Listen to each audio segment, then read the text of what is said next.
Здравейте отново, скъпи приятели и любители на пътешествията. Днес ще посетим най-големият по обем и втори по площ язовир в България. Това е язовир Искър. За повече подробности към епизода и социалните мрежи има оставени линкове в описанието. А сега да започваме. До язовира се стига по пътя София-Самоков и началото му започва на около 35 км. Разстоянието се взима за около 40 минути. Може още в началото да отбиете и да отидете до самата стена на язовира и да видите цялото му величие пред вас. Има и доста други места, от които може да слезете до самия бряг на язовир Искър. Там, където ще ви препоръчам като добро място за отдих и гледка е комплекс Камелот.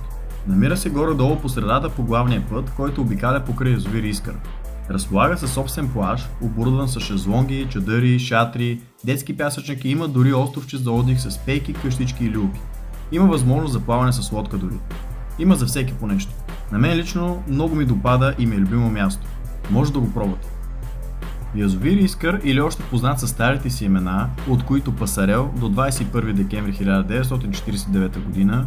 и Гигант язовир Сталин до 19 януари 1962 г. е най-големият по обем и втори по площ язовир в България.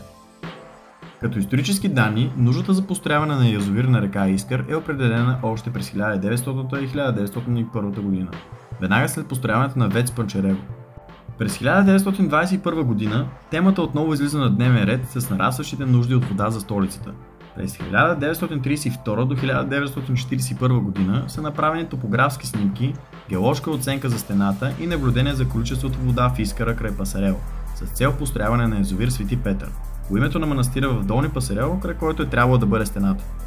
През юли 1947 г. започват нови геоложки проучвания на 4 места между Горни Пасарел и Панчарево за изграждането на язовира. С най-благоприятни геоложки, топографски и водностопански условия се оказа мястото около 37 км. Интересен факт е, че бившият кмет на София по това време, инженер Иван Иванов, осъден на смърт от Народния съд, е помилван на доживотен затвор в замяна за проектирането на язовир Искър. На 26 януари 1949 г. проектът е одобрен от експертен съвет и е планирано язовирът да има работен обем от 520 милиона кубични метра и 60 милиона кубични метра резервен обем. На 6 септември 1954 г. хидровъзелът е официално открит. За времето си той е най-голямото техническо съоръжение в България.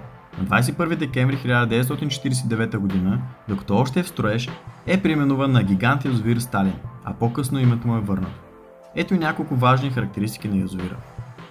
Дължината на язовира е 13,5 км, дължината на язовирната стена по короната е 204 метра, височината на язовирната стена е 76 метра висока и общият обем е 673 милиона кубични метра.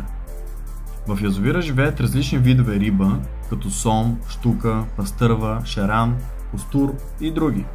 Подходящи за пикник, риболов, къмпингуване, разходка, както за плаване с лодка, така и с яхта или с водно колело. Като финал на серията мога да кажа, че това е един вид доста добър заместител на морето за хората, които живеят сравнително близо покрай язовир Искър. Мисля, че място, което ви показах, също много ще ви допадне, така че хващайте се и право натам. Надявам се, макар и кратка, серията да ви е харесала. И разбира се, както винаги, ако това е така, подкрепете ме с един лайк, абонирайте се, коментирайте и не забравяйте да споделите и разбира се да следите. Така че до следващия епизод. Чао от мен!